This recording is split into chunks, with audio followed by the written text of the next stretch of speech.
Thank you for joining us. You are joining the Prophetic Twins, and in this episode of the video, we are going to be talking about loyalty, the true loyalty that is required of you in your Christianity life.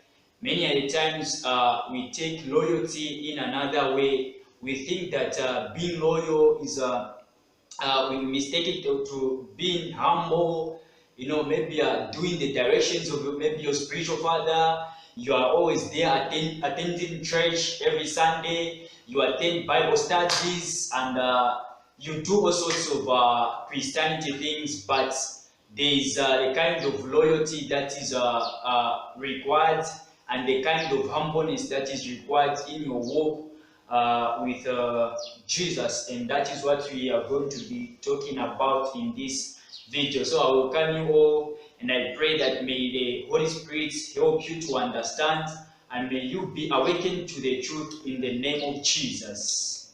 So I will welcome you, sir. Just introduce the topic, just speak a few words about loyalty and humbleness. Okay, thank you. I want to establish something here. I want us to understand something. In the walk with God, in the walk that we've started, we all know that God chose us out of this world. We all know that we are living to serve a purpose in God. God has allowed us to live. He has granted us this life that we are living, so as to fulfill a certain purpose that He placed in us.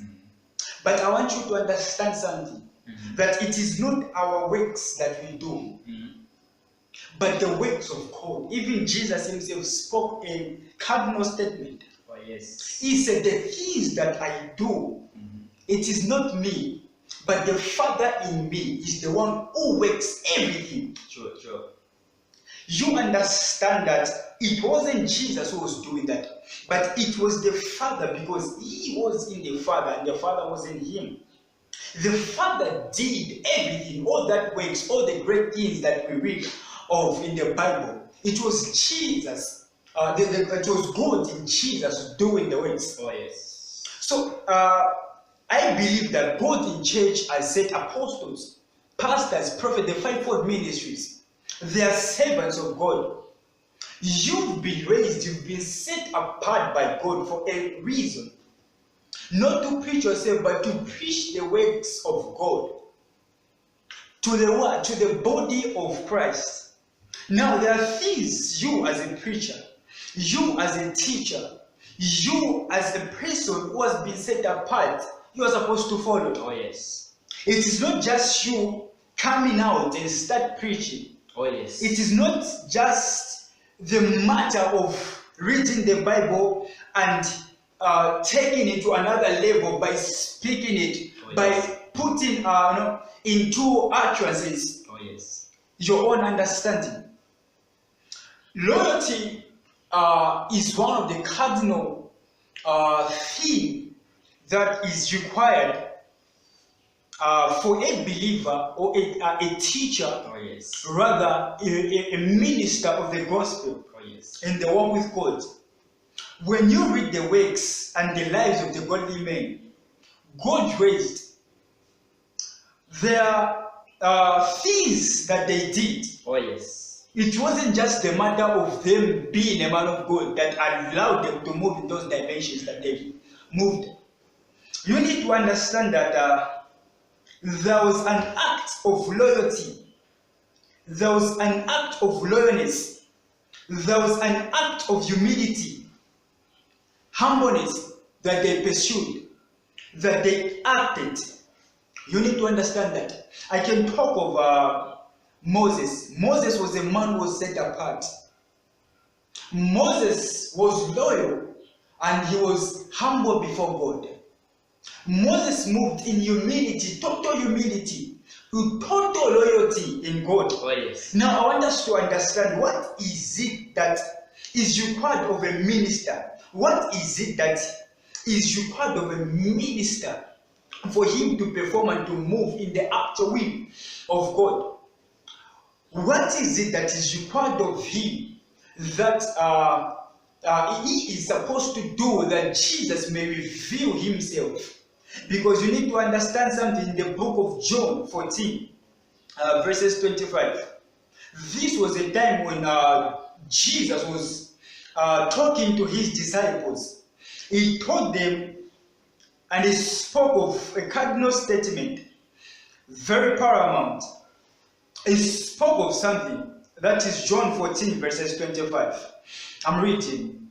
I've told you this while I'm still with you. He was telling the disciples, the Helper, the Holy Spirit, whom the Father will send in my name, will teach you everything, and you remember all that I've told you. Oh, yes. Mark that. The Holy Spirit will teach you, and He will make you remember everything. Now, the Holy Spirit, that it doesn't just come about or doesn't just teach. We all know what is required of us to receive the Holy Spirit. We receive the salvation. We believe in Jesus. We believe in His death. We receive the Holy Spirit. We receive the baptism of the Holy Spirit. And He shall come to teach us. Oh, yes. He shall come to reveal all truth we know. He shall come to reveal all truth about God. Oh, yes. But that revealing is not just brought about. You need to understand one cardinal thing. John 14, verses 21. Those who accept my commandments and obey them are the ones who love me. My Father will love those who love me. I too will love them and reveal myself to them. I too will love them and reveal myself to them. Oh, yes. So it is not just everybody that has a clue or that has a knowledge, a revelation about Jesus. Because Jesus spoke to say, those who do what I ask them, those who obey my commandments, are the ones that love me. So in the act of loyalty in this page, the act of loyalty in this paragraph, it is you being loyal to the commandments of God. Oh, yes. There are various commandments God gives us. God will give you commandments that you need to obey. It is not just the matter of you studying the commandments, but also there's need of you obeying. That's an act of loyalty. You are being loyal to God by what? By accepting, knowing, and doing His commandments. That act of accepting the commandments of God, that act of doing, putting into practice what you've studied, what you know about the commandments and the instructions of God, is the act of loyalty that I want to establish. That's the love that God needs or is asking us to move in. We are supposed to love God through the act of obedience. Oh, yes. The act of being loyal to God, the commandments of God. Oh, yes. And then there's a paramount, a cardinal statement here. I too will love them and reveal myself to them. So you need to understand that you need to follow and do the commandments of God. There are instructions that God will place in your spirit. Now you are standing up, you moving in those commandments, obeying them with your heart in truth. You need to know that you are bringing about something which is a revelation. You are bringing about a revelation of Jesus in your life. Because the Bible has spoken that the Holy Spirit will come to teach and reveal all truth.